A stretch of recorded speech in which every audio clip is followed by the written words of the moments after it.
What is good with y'all young boys and girls? I'm saying thoughts. This is the same life. Welcome back to another video. Today I got a very special requested video. You guys wanted me to react to what Shonen Jump was 30 years ago.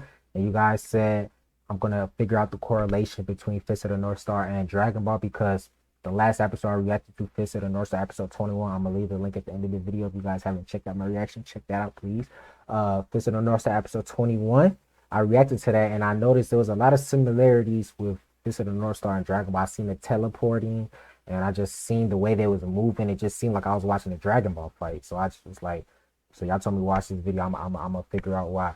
So without further ado, let's get right to the video. I'm not gonna talk your head up no more. If you guys enjoyed the video, leave a like and let's get right to the video, man. Earlier this year, I hosted my first panel, and two things happened. One, a room full of people found out what a human train wreck I am, and two, I was gifted with a reproduction copy of the January 1st, 1987 issue of Weekly Shonen Jump. To put in context just how long ago this was the issue of Shonen Jump that the first chapter of JoJo's Bizarre Adventure was published in. Dang, In JoJo other Bizarre words, been out that Shonen long? manga before Goku vs. Frieza, before the Stardust Crusaders, and before the Big Three had defined The big what three: modern Bleach, shonen Naruto, One is. Piece. But this was also Jump at the end of an era, on the cusp of a dramatic paradigm shift that would forever change the way people saw shonen manga. And so, I'd like to explore this issue and see what series and trends were popular at this time, and what exactly 30 happened to years change ago. that. And to do that, we Damn. need to go back to the time of its publication. We need to go back to the 80s. The 1980s! A year that saw the rise of the Teenage Mutant Ninja Turtles, when the Xenomorph finally made its match in The Predator, and Hulk Hogan would take on Andre the Giant. Andre the Giant this year? For Japan, this was the era that anime and Is that manga Sailor would become Moon? legitimate forces of entertainment, with 1985's Nausicaa Valley of the Wind establishing the legend of Studio Ghibli, as well as the release of Akira, which awoke the world to the potential Who's of Akira? Japanese animation. This was also the era that saw the rise of the 80s American action hero. Films like Terminator. Commando, and Rambo had taken the more sensibly proportioned action stars of the 70s and hurled them off a balcony, leaving instead only Herculean. They still coming out with sequels of those movies too. Of muscle and justice, capable of shaking off the most dire of bullet wounds and blasting their way through entire armies of enemy soldiers. They were also a rare case of a foreign property actively penetrating and influencing Japanese pop culture, with the majority of major American action movies gaining cinematic releases in Japan. And you can see this influence directly those are some in nice the covers, protagonist man. art style of Shonen Jump from this period. Muscled heroes like Violence Jack had seen some degree of success in the 70s, but this new breed of action hero inspired protagonists would take mainstream shonen manga out of the cockpits of mechs and into the realms of How many guts and animes did they testosterone, and produce? king among them was a character directly inspired by Mad Max and Bruce Lee. Kenshiro from Fist of the North Star. What? North Star in the I 80s did get a was Bruce Lee an vibe from him. established and popular series, a fan favorite that sold millions of tankobons every year, with a successful anime airing worldwide and is still receiving major adaptations to this day. And key to North Star's success was Kenshiro, a massive muscled warrior and successor to the deadly Hokuto Shinkai, My guy Ken. who wandered a post-apocalypse wasteland, obliterating any evildoer that dared cross his path, and in the process, crafting the perfect escapist power fantasy. That's how he be doing it. The purpose of Kenshiro's encounters was far less strategic And he's going than crazy. that of modern battle series, instead being far bloodier contests of pain and endurance, with Kenshiro's signature move being to tear off his clothes, pummel his opponents while striking successive pressure points before informing them, You are dead. I love when he this says gave that. Kenshiro a savage edge that belied his calm and stoic nature, and set him apart from earlier, more family. Bro, that scene was crazy. He crushed his head. And Astro Boy.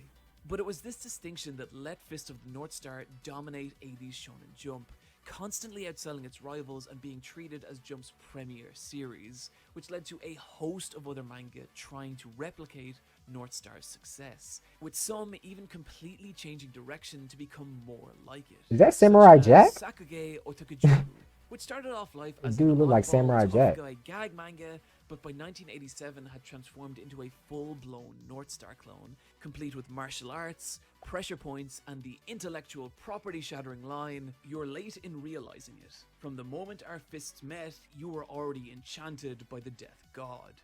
Dang, that is savage. Kirara was basically Fist of the North Star in high school, Sekiryo was Samurai North Star, and JoJo's Bizarre Adventure was Fist of the North Star if written by a crazy person. And even outside series that North Star was directly influencing, you could see this same worship of muscle and masculinity in other series like Kinnikuman. The series started off as a parody of Ultraman, but eventually went on to become its own legitimate sports/battle manga centered around. Is that the wrestling anime? Kinnikuman's contribution to Shonen in I can't take him seriously. I'm sorry. In the West, but it's a much beloved series in Japan, having directly influenced creators like Ichiro Oda, Hiromu Arakawa, and Hiro Mashima. Even other, more grounded series from Jump featured protagonists that were less the teenage boys reading Jump and more so the adult men that they aspired to be.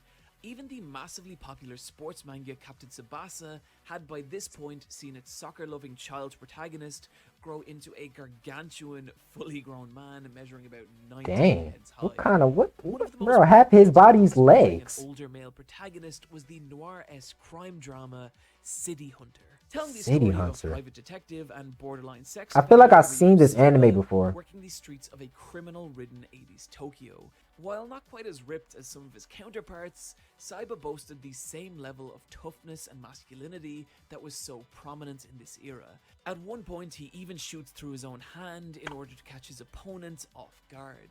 Jump of the mid-80s can be defined by its focus on hyper. Bro, that dude is heroes. wow. And so, Shot through his what were the hand. reasons these kind of heroes were so popular with the Japanese audience, and what exactly happened to change that?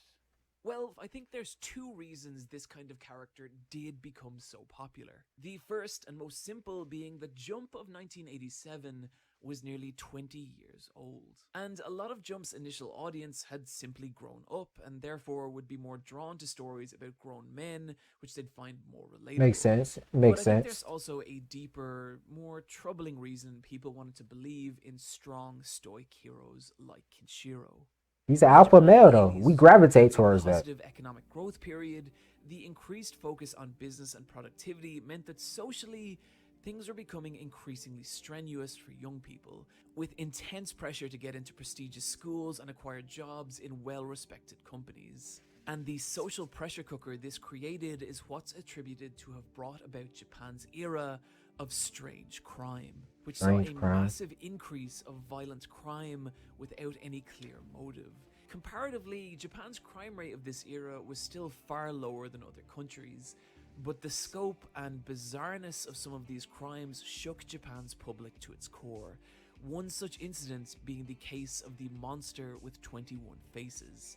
An individual or group of individuals involved in kidnapping, as well as documented cases of lacing children's confectionery with potassium cyanide and planting it in Japanese supermarkets.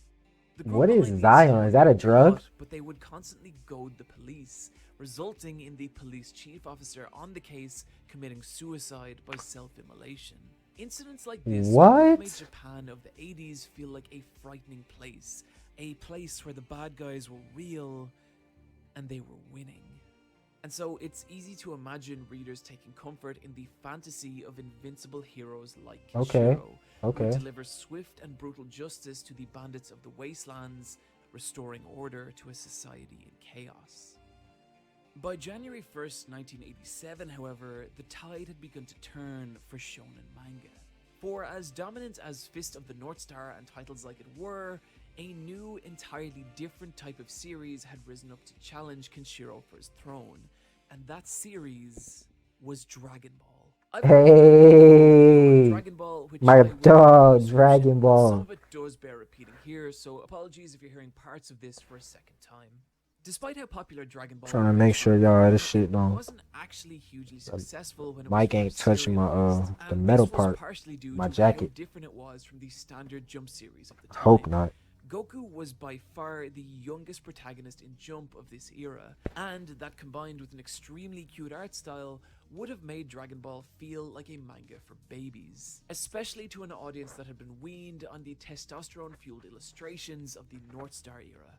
But as Dragon Ball continued to be serialized, the quality of its construction and draftsmanship made it a very enjoyable manga to read, and the softer art style meant that it appealed to a much wider audience than just the muscle-obsessed teenage boys. And critically, Goku had the potential to grow and learn, which was in stark contrast to characters like Kenshiro.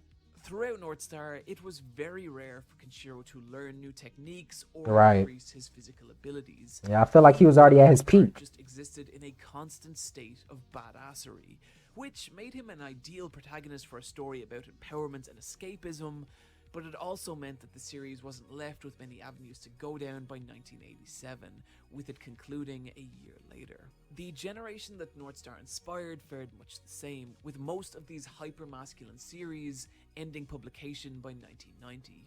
And even the ones that survived, like JoJo's, changed drastically over the course of its run.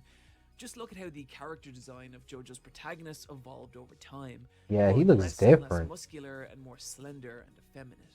I don't raise these points to So what? disparage He many transformed from a North dude Star to a style girl? stories, just to explain why a shonen audience of the late 80s would have been hungry for something different, and that was a hunger that Dragon Ball satisfied.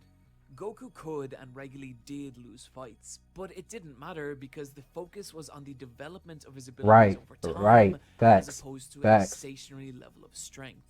You can see this same shift in other series too. Take for example the title Kenritsu Umisora Koko Yakibun Yamashita Torakun, which is about a young lad who is really enamored with baseball, burdened by the fact that he's extremely bad at it.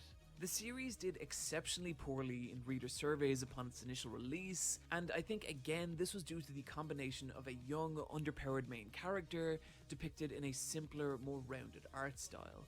But as the series continued and Torakun slowly improved his abilities, Jump's audience warmed to the character, and the series ended up running for an impressive 21 volumes. Wow. Yet another series booking the trends of shonen at the time was Saint Seiya, which had a far more shoujo-esque art style with characters that had softer, more delicate facial features. As a side note, this is also another series that's contribution to shonen is generally undervalued in the West, but it went a long way in instilling the virtues of friendship and teamwork in a battle manga, which also Yo, what kind of armor is that, bro? They look like heroes gods. of the North Star Age. These were the outliers of Shonen Jump in the 80s. These were the series that were going against the status quo. But these series were also the future, moving the direction of shonen Yeah, away from Goku's the only older, one that's hyper-masculine still up to date. I aspirational don't know hero about those other and two. towards characters that were more relatable to a younger teenage audience.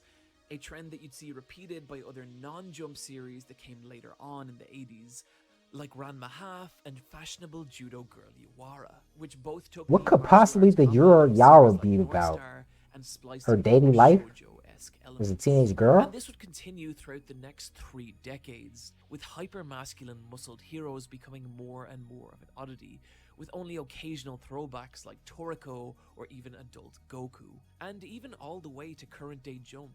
Popular modern titles like My Hero Academia, Yup. Black Clover, and Promised Neverland all feature young, underpowered main characters depicted in a far softer, more stylized art style than anything of the North Star era, showing just how dramatic and long-lasting this paradigm shift actually So it went from was. older We are left to in younger. this issue, however, with a few series that we've yet to cover, and unfortunately, these are the series that have been somewhat forgotten. The series that didn't fall into any major trends and seem to have been left behind.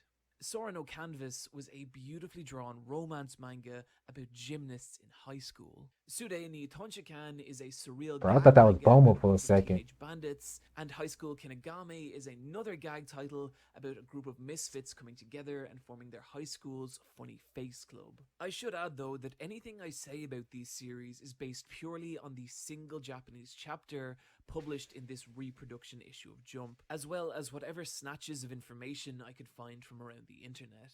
In fact, any images of these series in this video are photos I took myself, as I couldn't find any scans online whatsoever. And I think there's something a little sad about that. These were once series published in the most popular manga magazine in existence, but now they've been lost to time. Sometimes it's worth looking back and seeing how we got to where we are and what we might have missed along the way.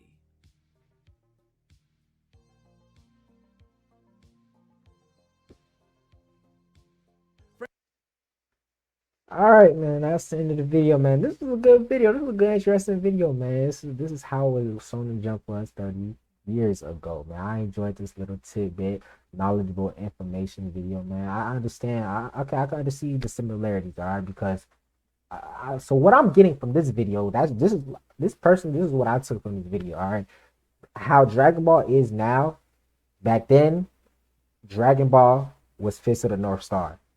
And I guess since their audience grew up, like they had to find another bigger, and it's my guy Toriyama came in the clutch and figured out Dragon Ball, and it's just a hit. So but I don't think Dragon Ball is ever going to fade away anytime soon. Like, bro, we had Dragon Ball. When did Dragon Ball GT finally? That was Dragon Ball GT was the end of Dragon Ball, and even in that time span, we still wanted more Dragon Ball. I don't think any of y'all was just like, man, we done with Dragon Ball. Like, I think we still wanted Dragon Ball as a fan. That's why we had Battle of Gods, and then when Battle God came, Resurrection F, and then like, man, these niggas want more? Man, fuck it. Just give them a series. Come on, like, I'm trying to tell y'all, like, Dragon Ball ain't falling off anytime soon. But the day that happens, I don't even want to put that in the air, bro. But like I said, I enjoyed this video, bro. Y'all want me to react to any more videos? Y'all know what to do. Just comment down below, and I'm gonna react to them. I'm saying thoughts, saying life. Catch y'all next time. I'm out.